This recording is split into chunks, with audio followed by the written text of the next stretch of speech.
Hello दोस्तों, स्वागत है आज की एक नई वीडियो में। दोस्तों आज की इस वीडियो में आप सभी के सामने कक्षा 10 विज्ञान की महत्वपूर्ण अभिक्रियाएं लेकर के आ गया हूं, जो 29 फरवरी को आपको साइंस के पेपर में जरूर दिखेंगी, क्योंकि ये बहुत ज़्यादा इंपॉर्टेंट है, कई बार पूछी गई हैं।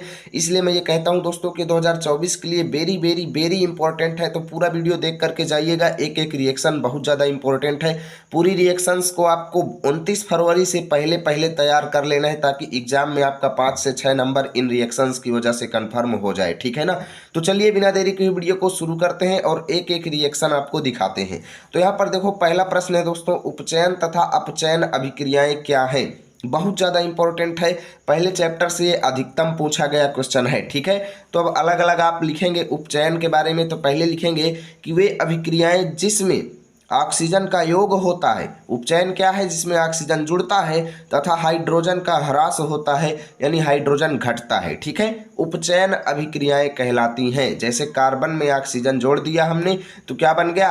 कार्बन डाइऑक्साइड बन गया। कार्बन यहाँ पर कार्बन के साथ ऑक्सीजन जुड़ गया, कार्बन डाइऑक्साइड बन गया। हाइड्रोजन नहीं है तो कोई दिक्कत नहीं है, लेकिन ऑक्सीजन का यहाँ पर योग हुआ। इन दो शर्तों में से कोई एक शर्त जहाँ पर होगी वहाँ पर उपचयन होगा, या तो ऑक्सीजन का योग हो जाए या फिर हाइड्रोजन का ह्रास हो जाए। ठीक है। दो में से एक भी अगर हो रहा है तो वहाँ पर उपचयन हो जाएगा। अगली हेडिंग अपचयन, इसमें लिखेंगे कि वे अभिक्रियाएं जिनमें हाइड्रोजन का योग तथा ऑक्सीजन का ह्रास होता है, यानी ऐसी अभिक्रियाएं जिनमें हाइड्रोजन जुड़ता है।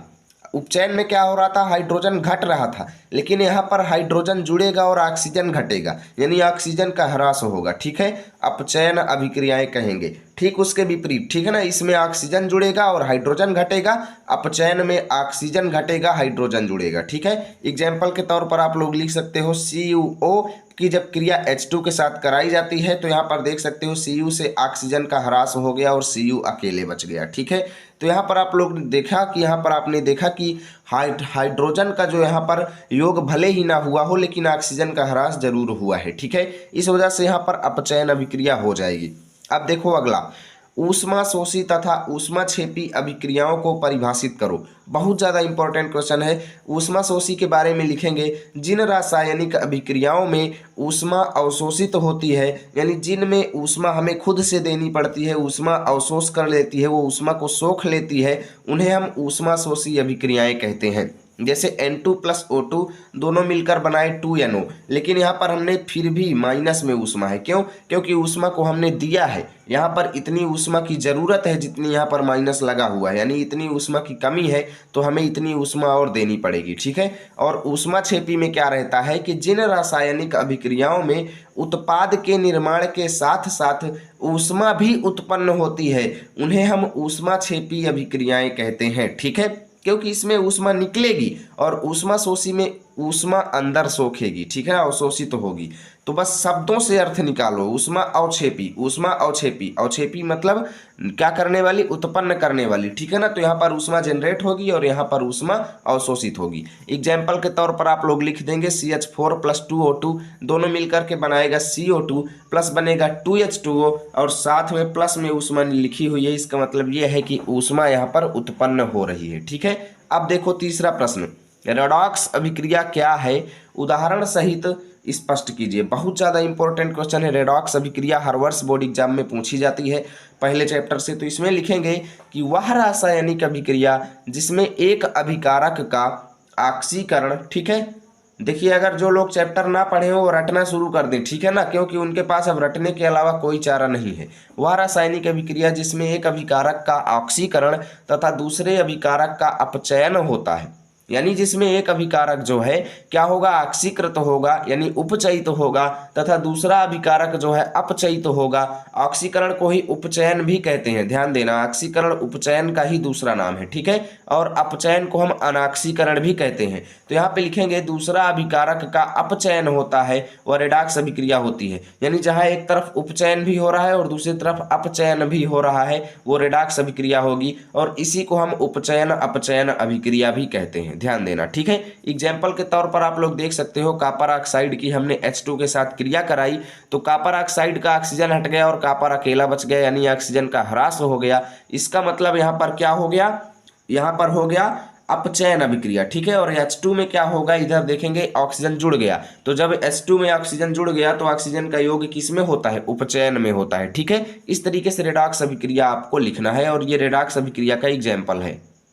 दोस्तों अगला सवाल है उदासीनीकरण अभिक्रिया क्या है, दूसरे चैप्टर का सबसे खास क्वेश्चन है, उदाहरण देकर स्पष्ट करो। तो लिखेंगे कि अम्ल एवं क्षारक की अभिक्रिया के फलस्वरूप, यानी जब अम्ल एवं क्षारक परस्पर अभिक्रिया करते हैं, यानी जब अम्लों की क्षारकों के साथ रिएक्शन कराई जाती है तो लवण तथा जल बनता है। क्या बनता है, लवण तथा जल बनता है, और इस अभिक्रिया को हम उदासीनीकरण अभिक्रिया कहते हैं। ओके, इतना आपको लिखना है। और इसमें हम जैसे में लिखेंगे NaOH यानी सोडियम हाइड्रोक्साइड की जब हमने HCl के साथ क्रिया कराई तो क्या बना, NaCl यानी सोडियम क्लोराइड, साथ में जल बना, ठीक है। दूसरा आपने यहाँ पर देखा कि KOH की जब HCl के साथ क्रिया कराई गई तो क्या बना, KCl बना और H2O बना, ठीक है। ये लवण हो गए दोनों और ये जल हो गया, और ये दोनों क्षार हो गए और ये दोनों अम्ल हो गए। यानी क्षार और अम्ल जब रिएक्शन किए तो लवण और जल बना, यानी एक दूसरे के प्रभाव को समाप्त करके उदासीन लवण बना दिए और साथ में जल बना दिए, रंगहीन, गंधहीन, स्वादहीन, ठीक है। और इस वजह से सब कुछ उदासीन हो गया और इसलिए हमने इसको उदासीनीकरण अभिक्रिया कह दिया, क्योंकि जिसमें सभी चीजें उदासीन हो जाती हैं, ठीक है। अब देखो भाई, पांचवा प्रश्न बहुत ज्यादा इंपॉर्टेंट है, जिसको कहा जाए महा इंपॉर्टेंट। भाई इतना ज्यादा खास है कि जिसकी कोई हद नहीं, ठीक है ना। साबुनीकरण अभिक्रिया को समझाइए, बहुत ज्यादा खास है। एक प्रश्न और इसी चैप्टर का आता है एस्टरीकरण अभिक्रिया, वो भी बहुत खास है, ठीक है ना। हालांकि उसको मैं नेक्स्ट वीडियो में बताऊंगा, लेकिन साबुनीकरण को समझ लीजिए। उच्च अणुभार वाले, यानी वे तत्व या वे यौगिक जिनका अणुभार ज्यादा हो, ठीक है ना। उच्च अणुभार वाले मोनोकार्बोक्सिलिक अम्लों के यानी COOH समूह, ठीक है ना। मोनोकार्बोक्सिलिक अम्लों के सोडियम तथा पोटेशियम लवणों को साबुन कहा जाता है, यानी सोडियम के साथ रिएक्शन करने पर जो बनते हैं तथा पोटेशियम के साथ रिएक्शन करने पर जो बनते हैं उन लवणों को हम साबुन कहते हैं, ठीक है ना। देखो, ये तेलों और वसाओं के तनु सोडियम हाइड्रोक्साइड या पोटेशियम हाइड्रोक्साइड द्वारा जल अपघटन से प्राप्त किए जाते हैं, यानी साबुन को बनाने की ये प्रक्रिया लिखी हुई है कि तेलों और वसाओं को सोडियम हाइड्रोक्साइड और पोटेशियम हाइड्रोक्साइड के जल अपघटन से प्राप्त करते हैं, और इसी अभिक्रिया को हम साबुनीकरण अभिक्रिया कहते हैं, ठीक है। यहाँ पर इसका एग्जाम्पल देख लेना, काफ़ी बड़ा एग्जाम्पल है और इसी वजह से ये बहुत ज़्यादा पूछी जाती है। देखिए यहाँ पर CH2COO भी इसे आप कह सकते हो या CH2OCO कह सकते हो, ठीक है ना। CH2OCO और C17H35, ठीक है ना।